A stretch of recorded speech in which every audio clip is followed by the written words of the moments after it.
का सिद्धांत यह है कि सारे संसार में आर्य ही थे, लेकिन क्या हो गया? वृषलत्वं गता लोके ब्राह्मणानाम अदर्शनात्।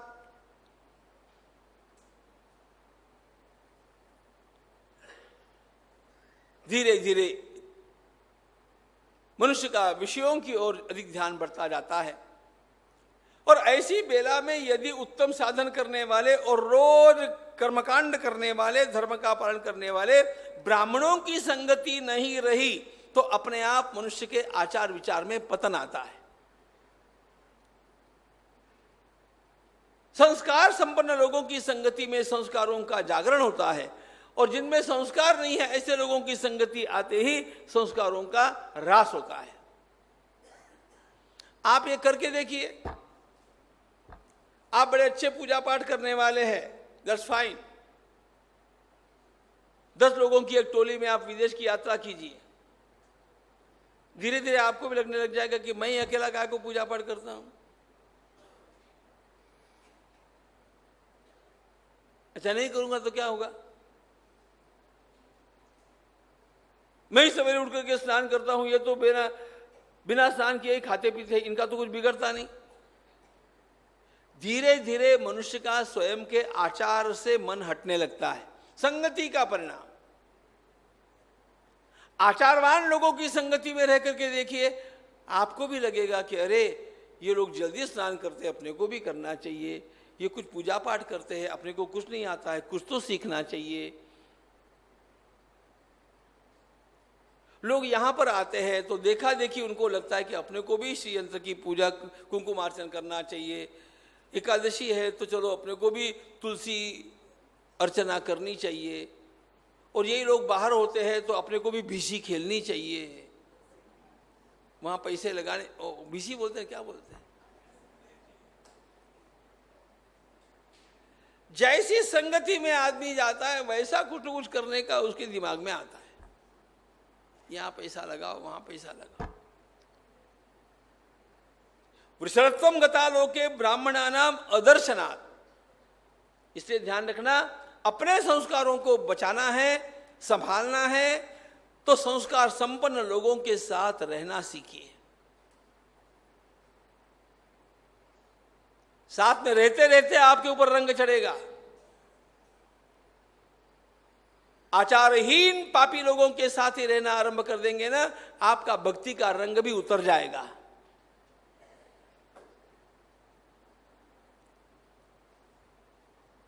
इसलिए साल भर में जो करना है करना, 15-20 दिन यहां पर आकर के रहना। रिन्यूअल।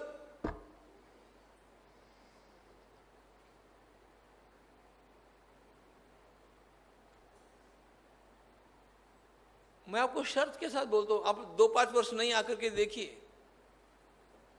आपकी भक्ति भावना का ही ह्रास हो जाएगा। यह तो गंगा जी की कृपा है, आचार विचार संपन्न लोगों के दर्शन का परिणाम है। यह करने को मन करता है, नहीं तो नहीं करेगा। महाराज का सिद्धांत यह है कि कर्मकांड करने वाले, शुचिर्भूत जीवन जीने वाले, जैसे ब्राह्मण इस देश में रहे वैसे अन्यत्र न होने के कारण धीरे धीरे उनकी संस्कृति का ह्रास हो गया और वे संस्कारों से पतित होते होते होते होते और पूरे ही संस्कारहीन बन गए।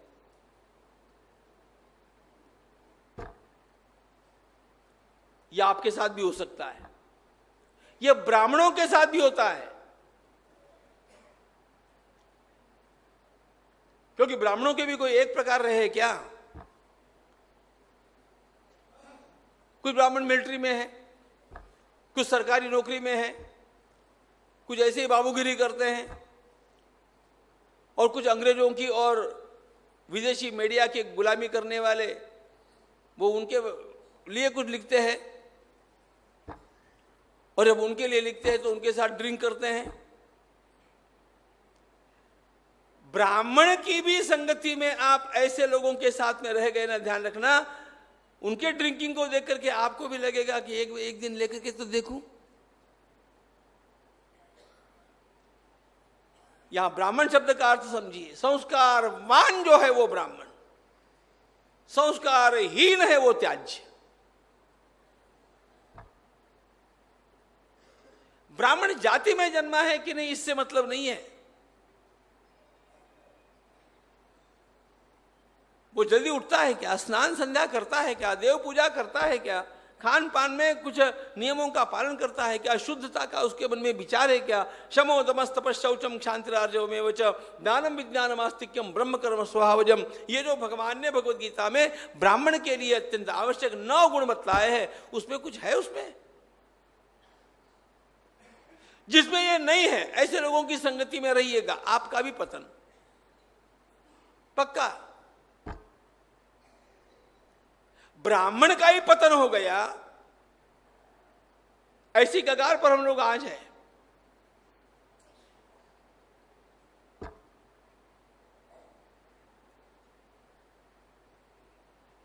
महाराज कहते इसलिए अपने आचार विचारों को बचाना, इसलिए अपनी रीति रिवाजों को बचाना, हमारी संपूर्ण संस्कृति के बचने के जो अनेक कारण हैं, इसका एक कारण ध्यान रखना, हमारा देश है ना, it's a country of festivals, हर दम उत्सव चालू है। 365 में से एक भी दिन ऐसा नहीं जिस दिन उत्सव नहीं है। देश में कहीं न कहीं उत्सव तो है ही। ये उत्सव काय के लिए होते हैं? ये उत्सव हमारी मनस्थिति बनाए रखने के लिए होते हैं। इसके कारण हमारा टेम्पो बना रहता है, आचार विचार टिकते हैं। इसलिए महाराज स्वयं अपनी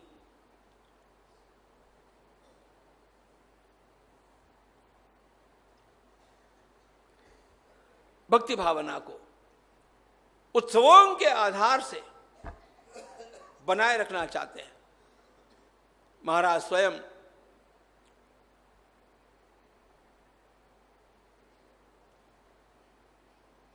थोर पुरुषांची रहावी स्मृति, सादरी करता जयंती, सत्कारी लाभते स्फूर्ती, उद्देश्य हाच त्यामागे, उतरावया लागी भूमिभार, देवाचे जे झाले अवतार, स्मृती भावी वारंवार, विधिवत उत्सव त्यांचेही। महाराजांना परमप्रीती, श्रीहरिविषयी माधुर्य भक्ती, श्री कृष्ण जन्मोत्सव करती, अत्यादरे प्रतिवर्षी। महाराज स्वयं हरिहर भक्ति के अत्यंत बड़े प्रेमी थे। श्री हरि की भक्ति और हर की भक्ति, भगवान श्री कृष्ण की भक्ति निरंतर बढ़ती रहनी चाहिए, भगवान शिव की भक्ति बढ़ती रहनी चाहिए। महाराज ने उत्सवों का आरंभ किया। सबसे पहला उत्सव उनकी दृष्टि में महत्वपूर्ण है श्री कृष्ण जन्मोत्सव। श्री कृष्ण का जन्मोत्सव तो उनके प्राणवल्लभ का जन्मोत्सव है। कैसे मनाते थे महाराज? हम लोग श्री कृष्ण जन्मोत्सव मनाते हैं घंटे भर का। उसमें भी जो हम लोग देखते हैं ना, रात्रि में 12 बजे मंदिरों में उत्सव होता है। अनेक स्थानों पर उसके पहले कुछ पोथी पुराण पढ़ा जाता है। लोग उसमें तो पहुंचते नहीं, 11:15 बजे पहुंच जाते हैं।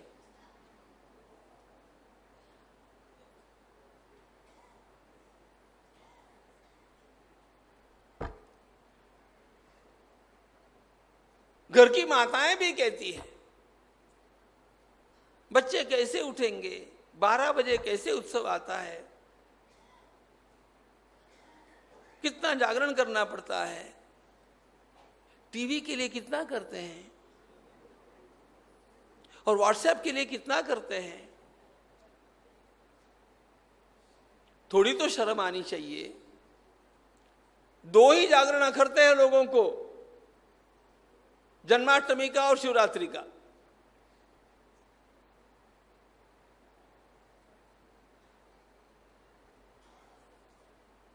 घंटे 2 घंटे का उत्सव करने की हम लोगों ने पद्धति संभाल रखी। चलो कुछ धन्य लोग हैं जो दिन भर कुछ तो भी उस उत्सव के अंगभूत करते हैं। महाराज का जन्माष्टमी का उत्सव 9 दिन का होता था। श्री कृष्ण नवरात्रि, कृष्ण भगवान की भी नवरात्रि है। प्रतिपदा को उसका आरंभ करके नवमी को उसका पारणा होता था।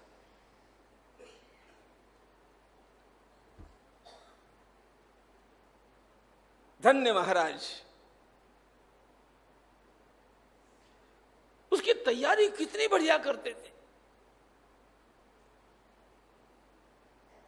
बैठकें लेकर के सभी को काम बांट दिए जाते थे कि 9 दिनों में भैया आपको ये काम करना है, आपको ये काम करना है, आपको। अच्छा, ये काम क्या क्या होते थे? या नवरात्रातील प्रत्येक दिनी काय करायचे कुणी कुणी, कामाची होई विभागणी। तद्वत करी प्रत्येक जण दशमस्कंधाचे पारायण, विष्णू सहस्रनामाचे आवर्तन, रुद्र पुरुष सूक्त पठन, नेमून दिलेले एकेका।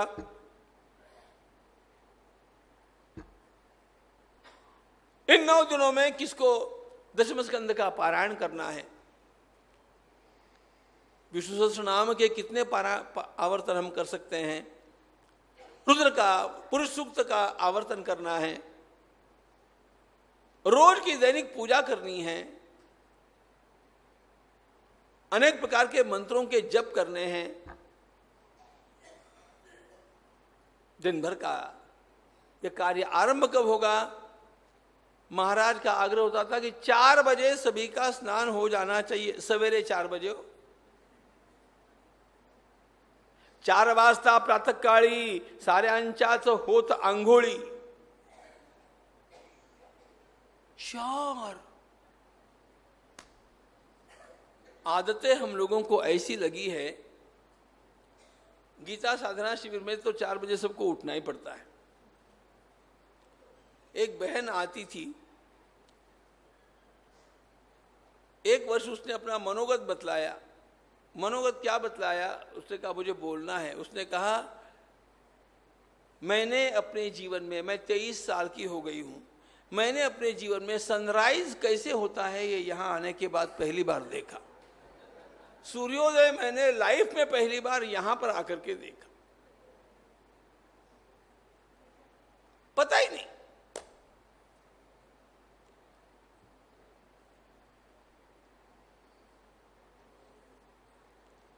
ऐसा किसी का नाम लेकर के बोलने में सुविधा यह होती है कि यहां पर जो बैठा है वो छूट जाता है।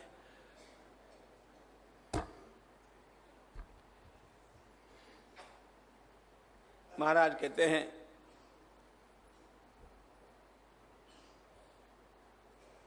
4 बजे सबका स्नान होना चाहिए, यह नियम था। शुचिर्भूत होकर के सबको एक दूसरे को बिना स्पर्श किए अपरस में अपना अपना कार्य आरंभ करना है। सारी पूजा पद्धति जैसी वैदिक कर्मकांड में कही है वैसी होनी चाहिए। पूजाओं के लिए जो हमारे पूजा विधान ने बतलाया है वैसी तैयारियां होनी चाहिए। षोडशोपचार पूजा बड़े वैभव के साथ रोज भगवान की होनी चाहिए। रोज महाराज का प्रवचन होता।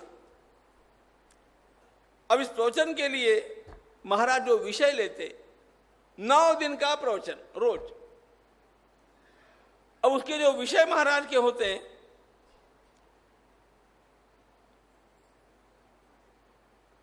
वो कोई निश्चित नहीं होते। आकर के बैठते, किसी से पूछते और बोलना आरंभ हो जाता। तैसी दशेची वाट न पाहता, वैसेची या गावी नेता, बाळपणीच सर्वज्ञता वरी तयाते। ज्ञानेश्वर महाराज की ज्ञानेश्वरी में ज्ञानेश्वर महाराज ने शायद स्वयं का ही वर्णन किया है। बाल्यकाल में ही बृहस्पति के समान बुद्धि है।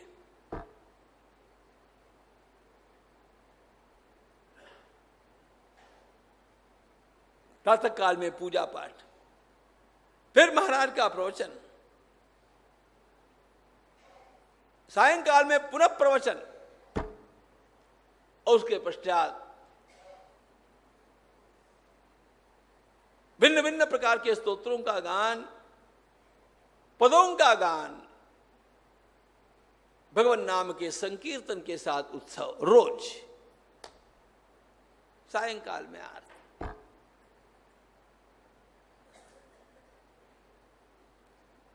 रोज भागवत जी का पाठ। यह महाराज का 9 दिन का उत्सव चलता।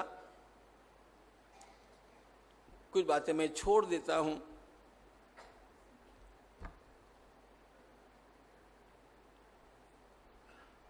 रात्रि समय सुस्वर भजन, मधुर आवाजात हरिहर भजन, मध्यरात्रि प्रभु से शयन, नंतर सर्वांची विश्रांति।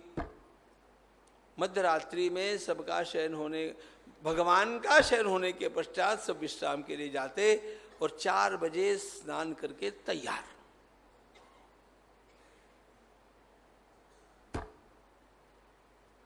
ऐसे करते करते फिर वो अंतिम दिन आता भगवान के जन्म का।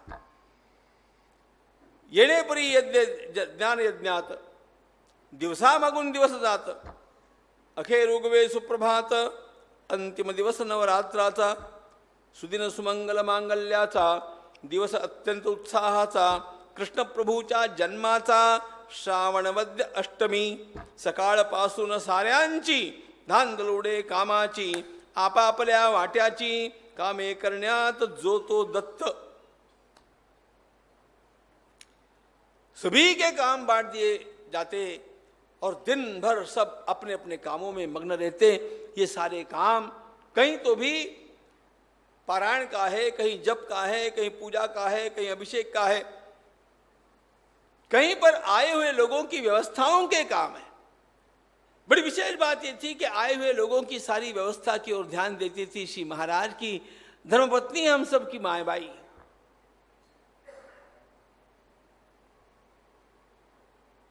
मणिकर्णिका माता जी। महाराज अपने अपने भाव में तल्लीन, और जैसे ही मध्यरात्रि का समय होता, रात्रि 12च्या ठोक्याला सुरुवात होई उत्सवाला, मथुरे मधील जन्माला गरपणी व्यास पूजनाने।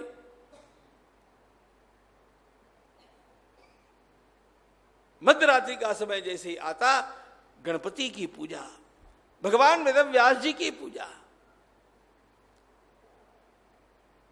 यमुना गोकुळ मथुरेची रचना दिसे कलेची, क्षीराब्दिवासी विष्णूची, त्यानंतर गर्भस्तुतीचे, और उसके पश्चात अब छोड़िए ना, महाराज जो कर रहे थे वो हम पढ़ रहे हैं, पढ़ने के बजाय आइए हम लोग ही उस उत्सव को मनावे। महाराज एक बात कहते थे, महाराज स्वयं कात्यायनी व्रत करते हैं। दोपहर कात्यायनी व्रत महाराज करते हैं। उनके पश्चात महाराज ने कहकर के रखा कि मेरे स्थान पर आप लोग किए करते रहना। महाराज के प्रतिनिधि बनकर के लोग आज भी उसको करते हैं। मैं इसी वर्ष जाकर के कहां कात्यायनी उत्सव होता है, चंद्रपुर में वो स्थान देख करके आया, वहां की पूजा करके आया। 100 वर्षों के पश्चात भी आज भी वहां पर महाराज के प्रतिनिधि बनकर के लोग पहुंचते हैं और 1 महीना पूजा करते हैं गोपी भाव से।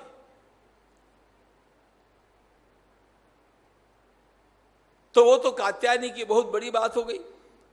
ये तो भगवान के जन्म के उत्सव की बात है। कैसे महाराज बोलते होंगे, अथ सर्वगुणोपेता काल परम शोभनः यर्हेवाजन जन्मर्क्षं शांतर्क्ष ग्रहतारकम्। मध्यरात्रि का समय है। श्री महाराज स्वयं अपने मधुर कंठ से श्रीमद् भागवत के श्लोकों का गान करते हुए श्री कृष्ण भगवान के जन्म का आख्यान सुना रहे। निवृत्त तर्षै रूपगीयमानात् भवौषधात् श्रोत्र मनोभिरामात् कौत्तम श्लोक गुणानुवादात् पुमान विरज्येत विना पशुघ्नात्। दशम स्कंद के आरंभ में ही महाराज परीक्षित ने भगवान सुखदेव जी महाराज से प्रार्थना की है कि मैं प्रभु का यह महान मंगल चरित्र विस्तार के साथ श्रवण करना चाहता हूं, क्योंकि ऐसा मधुर, ऐसा सुंदर, ऐसा दिव्य तृप्तिकारक अन्य कहीं पर भी कुछ भी उपलब्ध नहीं है। और भगवान सुखदेव जी महाराज राजा की कथा निष्ठा की प्रशंसा करने के उपरांत उस चरित्र का आरंभ करते हैं।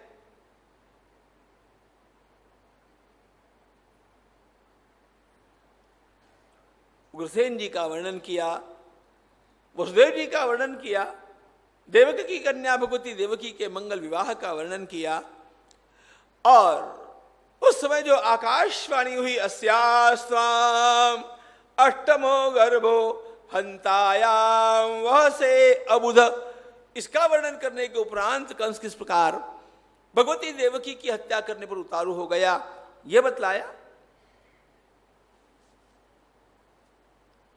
वसुदेव जी के द्वारा मनाए जाने के बाद कंस उससे विरक्त हो गया। जन्म होने लेने वाला हर बालक मुझे पहुंचा दिया जाएगा, इस बात का उसको आश्वासन मिला है। और उसी प्रकार से वसुदेव जी महाराज ने प्रथम पुत्र को लाया भी, लेकिन कंस को भी सद्बुद्धि हुई और लगा कि ये तो प्रथम पुत्र है, मुझे तो अष्टम से डर है, इसलिए कंस ने तो उस बालक को लौटा दिया। लेकिन सारे विश्व के संयोजक श्री नारद जी महाराज जाकर के कंस की बुद्धि को फेर देते हैं। पहला भी आठवां हो सकता है, आठवां भी पहला हो सकता है, कुछ भी हो सकता है। देवताओं की भाषा है, देवता तुम्हारे विरुद्ध है, तुम्हें मारने के षड्यंत्र चले हैं, तुम बड़े भोले हो। कंस बेचारा कंफ्यूजन में आ गया, और कंस ने स्वयं अपनी मृत्यु को जल्दी बुलाने के लिए जिन पापों की आवश्यकता होती है वो करना आरंभ कर दिया। भगवती देवकी के प्रथम गर्भ का शिलाखंड पर पटक करके कंस ने नाश तो किया, वसुदेव जी को, देवकी जी को, नहीं अपने पिता उग्रसेन जी को भी कारागृह में ठूंस दिया। होने वाले हर बालक को मारता गया, 6 बालक मारे गए। सप्तम गर्भ के रूप में साक्षात भगवान शेष नारायण पधारे हैं। योग माया को आदेश भगवान ने दिया, और भगवती देवकी जी के इस गर्भ का भगवान ने स्थानांतरण, गर्भांतरण करवा दिया। और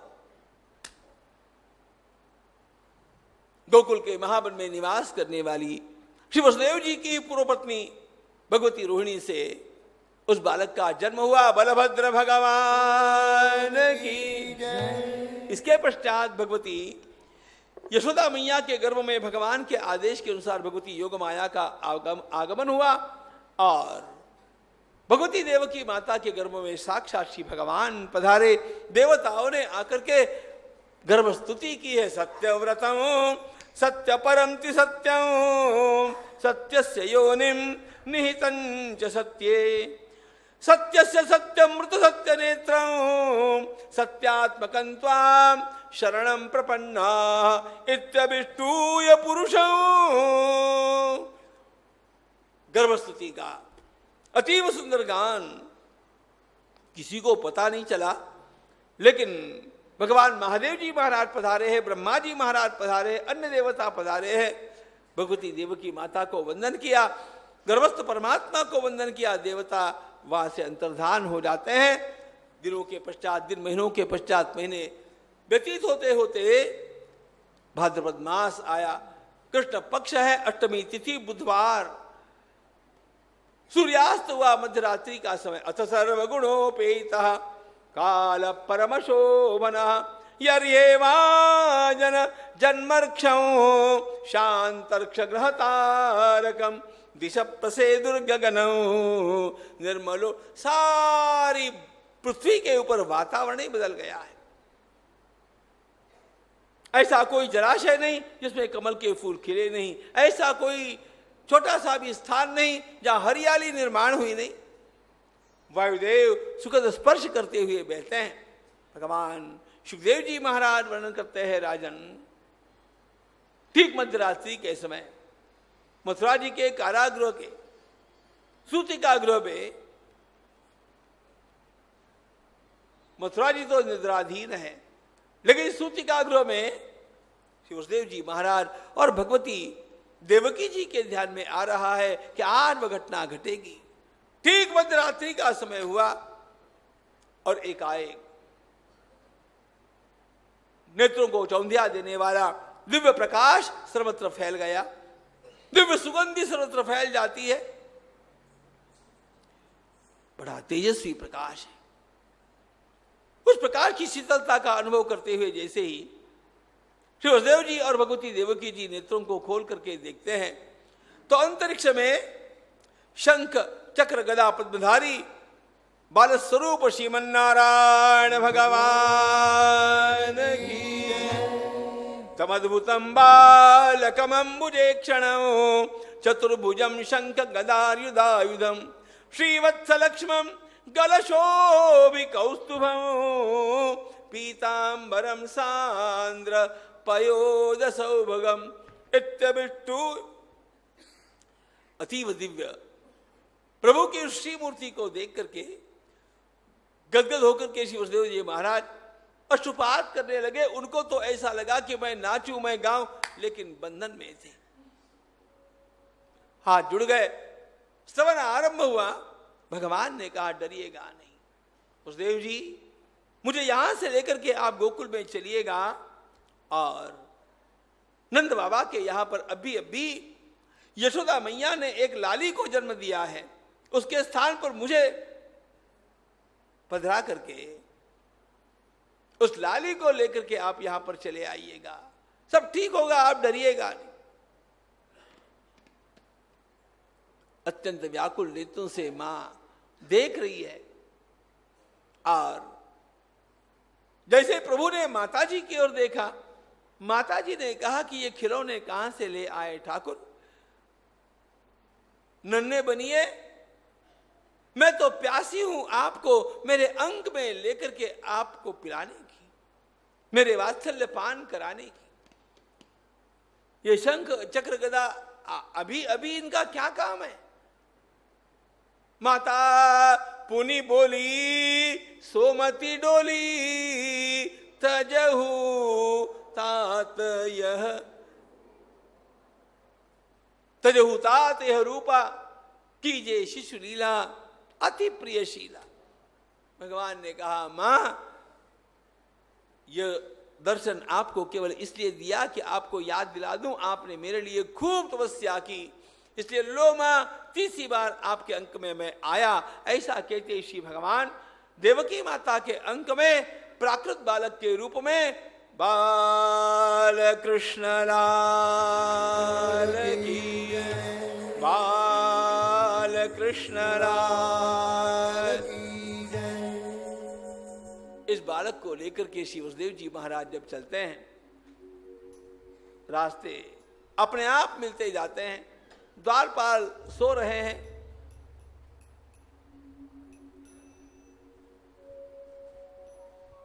वर्षा तो हो रही है, लेकिन साक्षात शेष भगवान के ऊपर अपने फन का छत्र धारण किए हुए चले हैं। जमुना जी ने भी अत्यंत भीषण उस जल में जब वसुदेव जी ने प्रवेश किया, भगवान के चरणांगुष्ठ का स्पर्श पाकर के जमुना मैया ने मार्ग दे दिया। यमुना मैया की जय। नंद भवन में लाली के स्थान पर अपने अनमोल लाला को धर करके श्री वसुदेव जी महाराज जैसे ही पुनः मथुरा जी आकर के पहुंचते हैं, उधर लाला ने ट्याय ट्याय मैं आ गया हूं, मैं परित्राणाय साधूनां विनाशाय च दुष्कृतां धर्म संस्थापनार्थाय संभवामि युगे युगे। प्रभु के उस बाल रुदन में मानो सारे सिद्ध पुरुषों को तो यही सुनाई दे रहा था। और जैसे ही नंद भवन उस बालक ध्वनि के कारण जग गया, आह्लाद का पारावार नहीं रहा।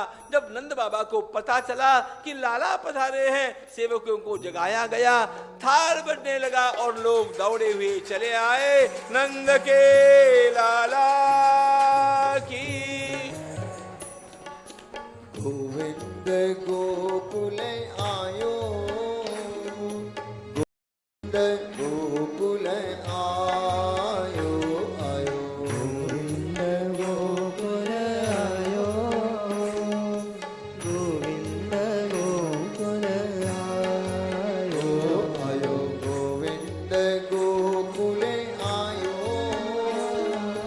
गोविंद गोकुल आयो, आयो गोविंद गोकुल आयो, गोविंद गोकुल आयो।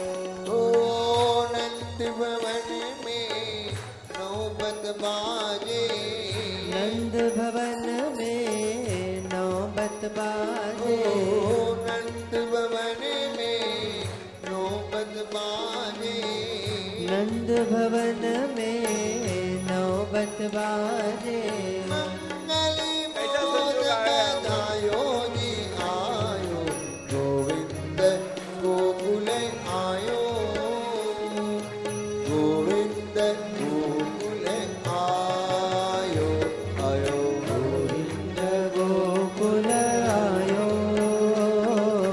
गोविंद गोकुल आयो। इत गोकुल उत मथुरा नगरी, कुल उत मथुरा नगरी, बीच बहती है यमुना गहरी, बीच बहत है यमुना गहरी। गोकुल में सुख मथुरा में दुख, गोकुल में सुख मथुरा में दुख, ओ गोकुल में सुख मथुरा में दुख, गोकुल में सुख मथुरा में दुख। कंस को मुख कुमलायो जी आयो, गोविंद गोकुल आयो, गोविंद गोकुल आयो, आयो गोविंद गोकुल आयो, गोविंद गोकुल आयो। ओ नंद भवन में नौबत बाजे, नंद भवन में नौबत बाजे, नंद भवन में नौबत बाजे, नंद भवन में नौबत बाजे। मंगल मोद बजायो जी आयो, गोविंद गोकुल आयो, गोविंद गोकुल आयो, आयो गोविंद गोकुल आयो, गोविंद गोकुल आयो, आयो गोविंद गोकुल आयो, गोविंद गोकुल आयो, आयो गोविंद गोकुल आयो, गोविंद गोकुल आयो। ओ नंद के आनंद भयो, जय कन्हैया लाल की, नंद के आनंद भयो, जय कन्हैया लाल की, जय कन्हैया लाल की, जय प्यारे गोपाल की, जय कन्हैया लाल की, ओ जय प्यारे गोपाल की। नंद के आनंद भयो, जय कन्हैया लाल की, नंद के आनंद भयो, जय कन्हैया लाल की, नंद के आनंद भयो, जय कन्हैया लाल की, जय कन्हैया लाल की, ओ जय प्यारे गोपाल की, नंद के आनंद भयो, जय कन्हैया लाल की, जय कन्हैया लाल की, जय प्यारे गोपाल की।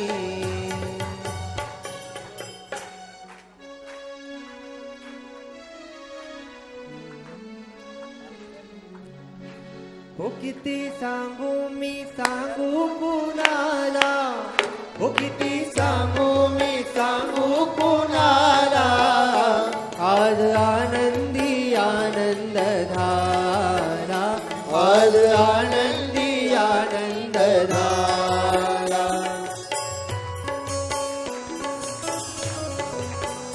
किती सांगू मी सांगू कुणाला, आज आनंदी आनंदी झाला, आज आनंदी आनंदी झाला.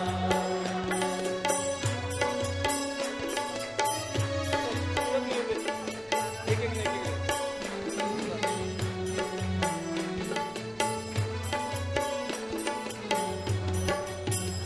रास खेळूतला रंग उधळूतला, रास खेळूतला रंग उधळूतला, आला राग कान्हा आला.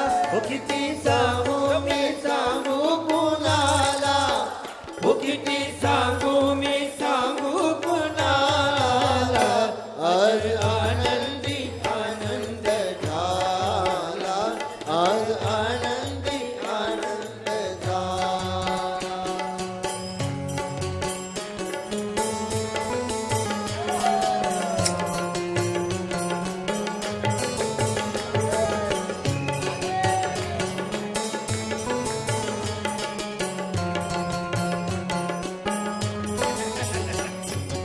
अष्टमीच्या रात्री ग यमुनेच्या काठी गोकुळ अवतरले, गोड हसू गालात नाचू गाऊ तालात पैंजण तरतरले. हे अष्टमीच्या रात्रीन यमुनेच्या काठी गोकुळ अवतरले, गोड हसू गालात नाचू गाऊ तालात पैंजण थरथरले. काना दिसतो उठून गोपी आल्या नटून, काना दिसतो उठून गोपी आल्या नटून, नव्या नवतीचा शृंगार केला, आज आनंदी आनंद झाला, आज आनंदी आनंद झाला. किती सांगू मी सांगू कुणाला, हो किती सांगू मी सांगू कुणाला, आज आनंदी आनंद झाला, आज आनंदी आनंद झाला.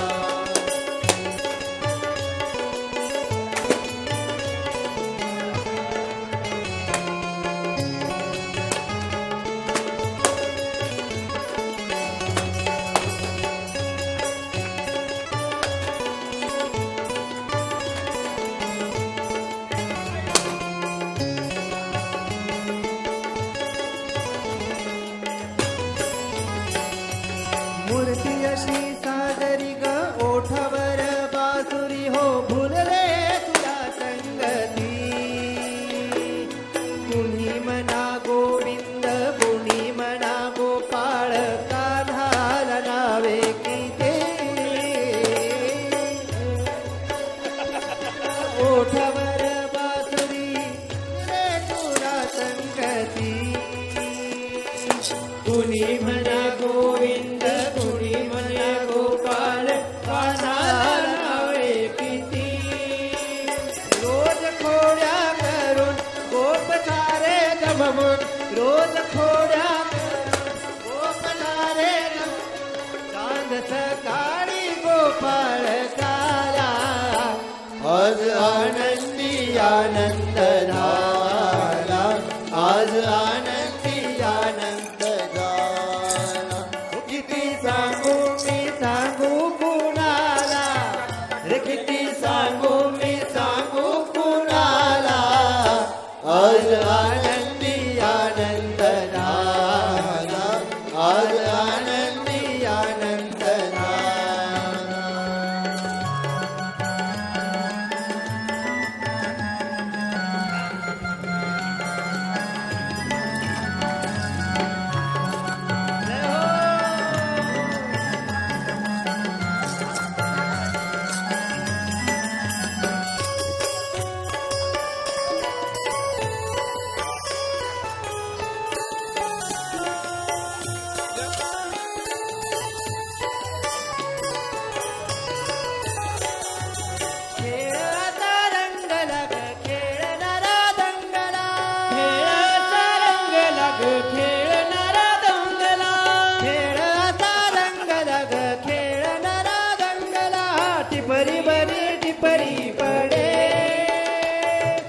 लपून छपून गिरधारी मारत ग पिचकारी लपून छपून गिरधारी मारत ग पिचकारी रंगाची पडती सडे फेर धरती दिशा धुंद झाल्या निशा फेर धरती दिशा धुंद झाल्या निशा रात रंगाच्या धारात नाला आज आनंदी आनंद झाला आज आनंदी आनंद झाला किती सांगू मी सांगू कुणाला